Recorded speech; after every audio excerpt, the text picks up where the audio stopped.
Hello दोस्तों, कैसे हैं आप लोग? आई होप आप सभी अच्छे होंगे। सो दोस्तों, आज के वीडियो में हम लोग अपनी ऑथेंटिकेशन प्रोसेस को कंप्लीट करेंगे। तो आज हमें क्या करना है, तो आज हम लोग एक कॉन्टेक्स्ट क्रिएट करेंगे, एक प्रोवाइडर क्रिएट करेंगे और इस कॉन्टेक्स्ट की मदद से हम एडमिन राउट्स को प्रोटेक्ट करेंगे। ओके, तो अब मैं आ जाता हूँ VS कोड में। ठीक है, तो यहाँ पर मैं फ्रंट एंड में आ गया हूँ और मैं जाऊंगा SRC में, कंपोनेंट्स में, और बैक एंड के अंदर यहाँ पर मैं एक फोल्डर क्रिएट करूंगा और इसका मैं नाम दूंगा यहाँ पर कॉन्टेक्स्ट। तो कॉन्टेक्स्ट के अंदर मैं एक फाइल और क्रिएट करूंगा, इसका मैं नाम दूंगा auth.jsx। ओके, नेक्स्ट यहाँ पर मैं इंपोर्ट करूंगा क्रिएट कॉन्टेक्स्ट फ्रॉम रिएक्ट और इसके बाद यहाँ पर हम एक कॉन्टेक्स्ट क्रिएट करेंगे। तो यहाँ पर मैं लिखता हूँ const auth context equals to create context और यहाँ पर मैं पास करूंगा नल।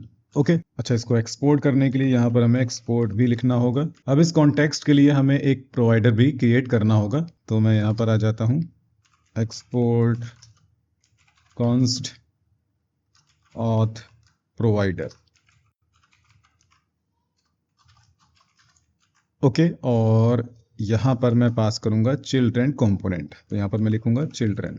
नेक्स्ट यहाँ पर कॉन्स्ट और user info equals to local storage dot get item और यहाँ पर हमें देना होगा यूजर इन्फो। एक काम करते हैं, login.jsx ओपन कर लेते हैं। तो यहाँ पर यूजर इन्फो मैंने यूज किया है। ठीक है, तो हमारे लोकल स्टोरेज में एक वैल्यू स्टोर्ड है और वो वैल्यू स्टोर्ड है यूजर इन्फो इंडेक्स पे। तो यहाँ पर मैंने उस वैल्यू को लोकल स्टोरेज से फेच किया और यहाँ पर यूजर इन्फो में उसे सेट कर दिया। ठीक है, अब इसके बाद यहाँ पर हम एक स्टेट डिफाइन करेंगे। तो यहाँ पर कॉन्स्ट यूजर सेट यूजर और यहाँ पर होगा यूज स्टेट। ओके, और यूज स्टेट में हम इसे पास कर देंगे। तो अब यहां पर यूजर में सेट हो जाएगा यूजर इन्फो। ओके, नेक्स्ट यहां पर हम दो मेथड्स डिक्लेयर करेंगे। तो पहला यहां पर मेथड होगा लॉगिन और यहां पर एक पैरामीटर होगा यूजर और यहां पर हम यूज करेंगे सेट यूजर और इसमें पास कर देंगे यूजर।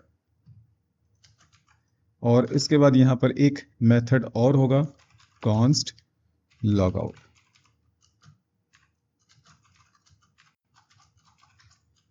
और ये लॉगआउट मेथड में हम क्या करेंगे, local storage dot remove item user info. ठीक है, तो लोकल स्टोरेज से हम यूजर इन्फो को डिलीट कर देंगे, रिमूव कर देंगे। और रिमूव करने के बाद में यहाँ पर हम यूज करेंगे सेट यूजर मेथड और यहाँ पर हम पास कर देंगे नल। तो जब हम लॉग आउट करेंगे तो लोकल स्टोरेज से यूजर इन्फो में जो वैल्यू सेट होगी वो रिमूव हो जाएगी और इसके बाद सेट यूजर मेथड क्या करेगा, यूजर की वैल्यू को नल कर देगा। ओके, नेक्स्ट यहाँ पर रिटर्न ब्रैकेट लगाऊंगा। ठीक है, और यहाँ पर auth context dot provider.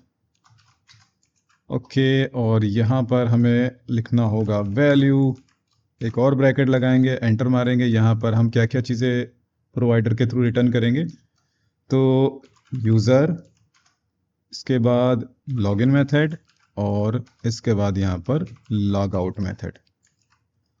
Okay, और यहाँ पर हमें लिखना है नीचे चिल्ड्रेन। ओके, सो हम लोगों ने यहाँ पर अपना कॉन्टेक्स्ट क्रिएट कर लिया और इस कॉन्टेक्स्ट के रिगार्डिंग एक प्रोवाइडर भी क्रिएट कर लिया। और ये प्रोवाइडर क्या करेगा, ये प्रोवाइडर हमें लॉगिन मेथड रिटर्न करेगा, लॉगआउट मेथड रिटर्न करेगा, साथ ही साथ यूजर का जो डेटा है वो भी रिटर्न करेगा। ओके, नेक्स्ट अब हमें क्या करना है, हमें एक और फाइल क्रिएट करनी है, कंपोनेंट क्रिएट करना है। तो ये कंपोनेंट हम क्रिएट कर लेते हैं कॉमन फाइल के अंदर और इसका मैं नाम दे देता हूँ रिक्वायर auth.jsx। ओके, और ये होगा एक फंक्शनल कंपोनेंट। अब यहाँ पर सबसे पहले हम इसे रिमूव कर देंगे। ठीक है, और यहाँ पर हम पास करेंगे चिल्ड्रेन कंपोनेंट। ओके, और इसके बाद यहाँ पर हम auth कॉन्टेक्स्ट को यूज़ करेंगे तो कॉन्स्ट, और हमें ऑथ कॉन्टेक्ट से क्या चाहिए, तो हमें चाहिए लॉगिन, सॉरी लॉगिन नहीं, user equals to use context.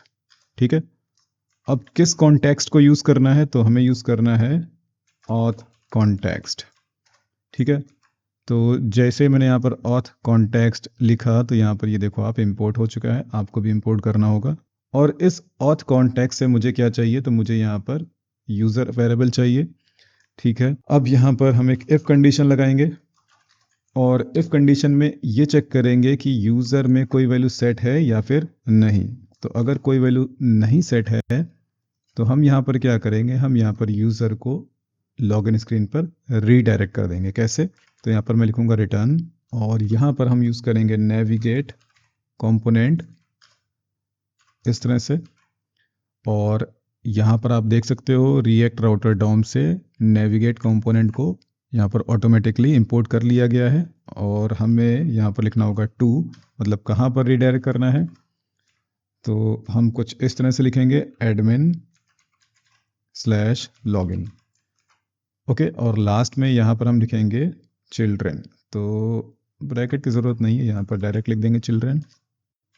Okay, तो रिक्वायर ऑथ यहाँ पर क्या होगा, ये एक रैपर कंपोनेंट होगा और इसके अंदर हम चाइल्ड्स को रैप करेंगे। ठीक है, तो अभी जब मैं रैप करूँगा तो आपको समझ में आ जाएगा कि आखिर मैंने यहाँ पर चिल्ड्रेन क्यों पास किया है।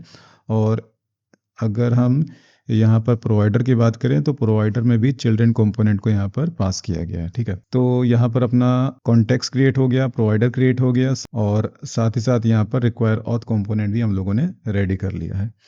अब इसे हमें यूज़ करना है, तो हम यूज़ कैसे करेंगे, तो सबसे पहले हम ओपन करेंगे main.jsx। ओके, और ऐप कंपोनेंट को यहाँ पर हम रैप करेंगे। तो यहाँ पर मैं लिखूँगा ऑथ प्रोवाइडर। ठीक है, ऑथ प्रोवाइडर में हम ऐप कंपोनेंट को रैप कर देंगे। ठीक है, तो अब हमें जाना होगा app.jsx में, और app.jsx में हमें किस कंपोनेंट को प्रोटेक्ट करना है, तो हमें डैशबोर्ड कंपोनेंट को प्रोटेक्ट करना है। तो यहाँ पर भी हम क्या करेंगे, कंपोनेंट को रैप करेंगे। तो यहाँ पर हम यूज़ करेंगे रिक्वायर ऑथ कंपोनेंट, और इसके अंदर हम लिखेंगे डैशबोर्ड कंपोनेंट। तो अब आप यहाँ पर देख सकते हो कि डैशबोर्ड कंपोनेंट को रिक्वायर ऑथ कंपोनेंट के अंदर रैप किया गया है। ठीक है, तो ये है एक चिल्ड्रन कंपोनेंट, और ये कैसे रिसीव होगा रिक्वायर ऑथ कंपोनेंट के अंदर, तो अगर मैं रिक्वायर ऑथ में जाऊँ तो यहाँ पर आप देख सकते हो कि चिल्ड्रन कंपोनेंट को यहाँ पर पास किया गया है। तो अगर यूज़र का डेटा ब्लैंक होगा, मतलब यूज़र में कोई भी वैल्यू नहीं होगी, तो हम उसे रीडायरेक्ट कर देंगे लॉगिन स्क्रीन पे। अगर यूज़र में, मतलब यूज़र वेरिएबल में कोई वैल्यू सेट होगी, तो वो इस कंडीशन में नहीं आएगा, तो उस केस में हम चिल्ड्रन कंपोनेंट को रिटर्न कर देंगे। ओके, सो अब इसे टेस्ट कर लेते हैं। तो मैं जाता हूँ यहाँ पर, और यहाँ पर मैं लिखता हूँ admin/डैशबोर्ड। ठीक है, तो आप यहाँ पर देख सकते हो कि जैसे ही मैं डैशबोर्ड पे क्लिक कर रहा हूँ तो ये मुझे रीडायरेक्ट कर रहा है लॉगिन पेज पर। और अगर मैं इंस्पेक्ट करूँ और यहाँ पर एप्लीकेशन में जाऊँ तो आप यहाँ पर देख सकते हो कि लोकल स्टोरेज में यहाँ पर कोई भी वैल्यू स्टोर्ड नहीं है। तो अब यहाँ पर मैं लॉगिन करके देख लेता हूँ। ठीक है, तो यहाँ पर मैं लिखता हूँ admin@example.com, और पासवर्ड है पासवर्ड। और मैं अब लॉगिन करूँगा तो यहाँ पर शायद मैंने पासवर्ड इनकरेक्ट दिया है, फिर से लिखता हूँ पासवर्ड, लॉगिन किया, तो ये लॉगिन हो चुका है। और यहाँ पर इसको मुझे रिडायरेक्ट करना चाहिए था डैशबोर्ड पेज पर, तो ये एक छोटा सा यहाँ पर इशू रहेगा, इसे भी मैं फिक्स कर दूंगा। तो अब अगर मैं डैशबोर्ड को एक्सेस करूँ तो डैशबोर्ड एक्सेसिबल होगा। क्यों, क्योंकि यहाँ पर अगर आप देखो लोकल स्टोरेज में यूज़र इन्फो पर ये आईडी आ चुका है और टोकन भी आ गया है, पर इसने मुझे सही से रीडायरेक्ट नहीं किया है डैशबोर्ड पेज पर। तो इस इशू को फिक्स करने के लिए हमें क्या करना होगा, हमें जाना होगा login.jsx में। यहाँ पर हमें लॉगिन मेथड को यूज़ करना होगा। तो लॉगिन मेथड को हमें फेच करना होगा।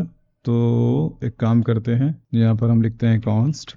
ठीक है, और यहाँ पर हमें चाहिए login method equals to use context, और कौन सा कॉन्टेक्स्ट हमें यूज़ करना है, तो हमें यूज़ करना है ऑथ कॉन्टेक्स्ट। ठीक है, ऑथ कॉन्टेक्स्ट हमें यूज़ करना है, तो यहाँ पर ऑथ कॉन्टेक्स्ट, और यहाँ पर अब मुझे लॉगिन मेथड मिल गया है, तो इस लॉगिन मेथड को हम यूज़ करेंगे कहाँ पर, तो हम इसे यहाँ पर यूज़ कर लेंगे। ओके, और इसमें हम सेट कर देंगे यूज़र इन्फो।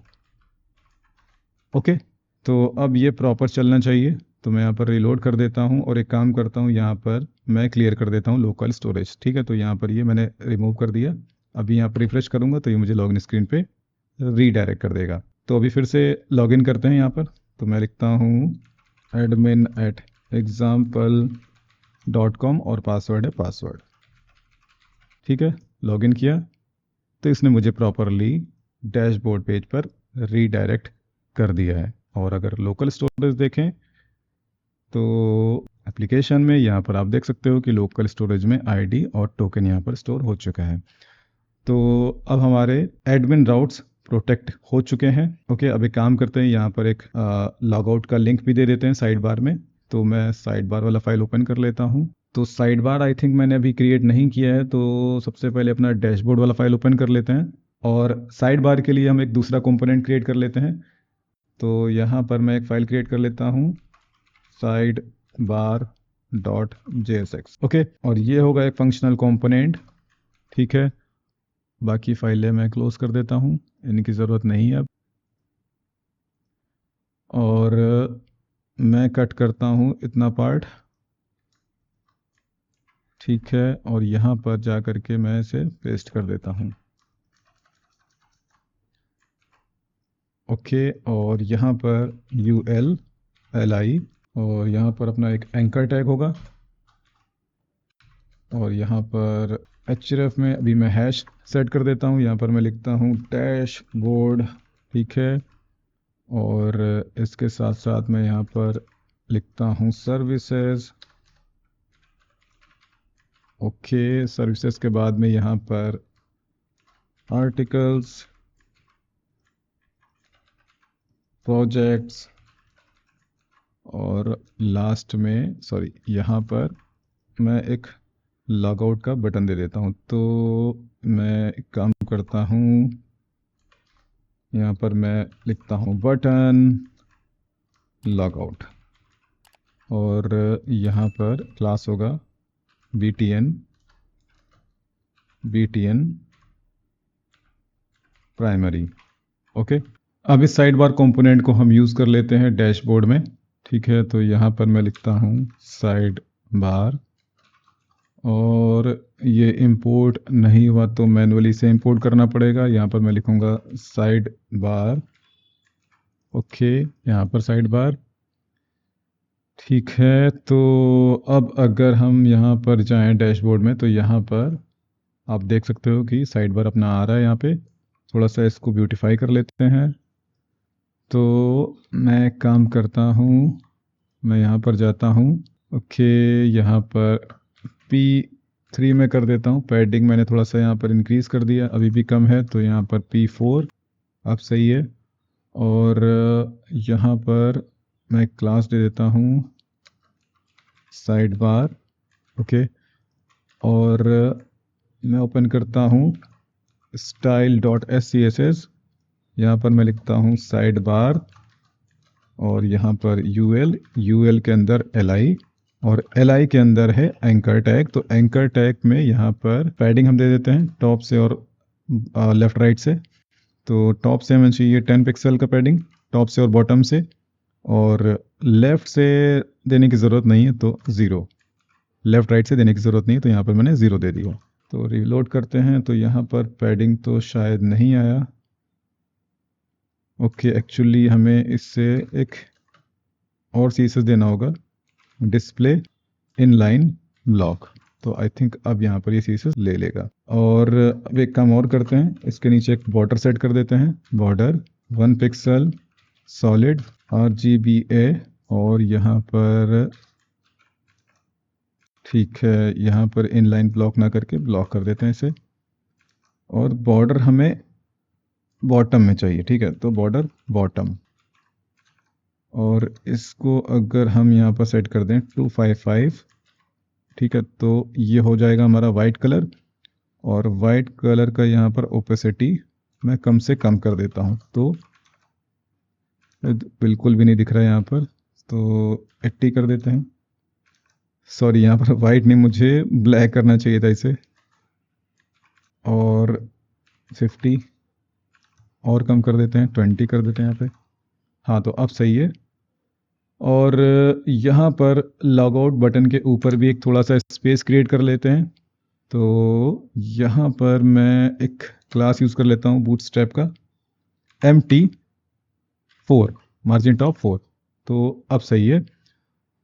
तो अब अपना साइड बार भी देखने में थोड़ा सा बेहतर आ रहा है। अब जब लॉगआउट पे मैं क्लिक करूं तो ये लॉगआउट हो जाना चाहिए। तो इसके लिए अब हमें क्या करना होगा, हमें साइड बार कंपोनेंट में ऑथ कॉन्टेक्स्ट को यूज़ करना होगा। तो यहाँ पर मैं लिखूँगा कॉन्स्ट और मैं इंपोर्ट कर लूँगा लॉगआउट मेथड को। कहाँ से? तो यहाँ पर हमें लिखना होगा यूज़ कॉन्टेक्स्ट, ठीक है। और कौन सा कॉन्टेक्स्ट हमें यूज़ करना है? तो ऑथ कॉन्टेक्स्ट हमें यूज़ करना है।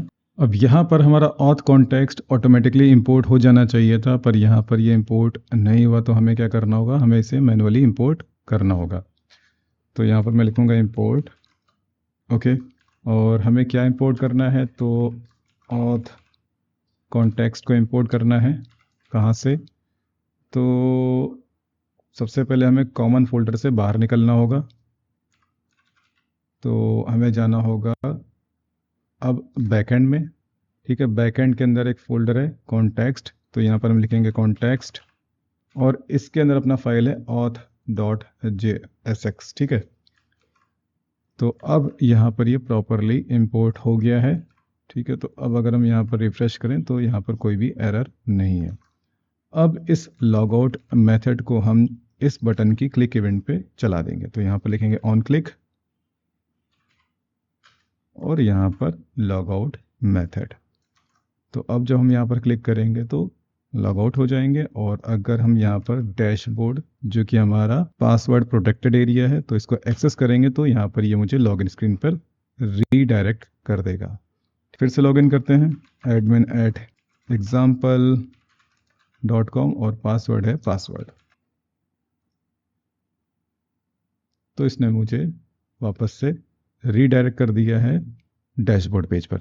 तो दोस्तों, यहाँ पर हमारा ऑथेंटिकेशन प्रोसेस अब कंप्लीट हो गया है और आई होप आप लोगों को समझ में आ गया होगा। दोस्तों, अगर आप लोग को ये वीडियो अच्छा लगा तो प्लीज़ आप इस वीडियो को लाइक करिए, कमेंट करिए, शेयर करिए और मेरे चैनल को सब्सक्राइब कर लीजिए। अभी के लिए bye, thanks and take care.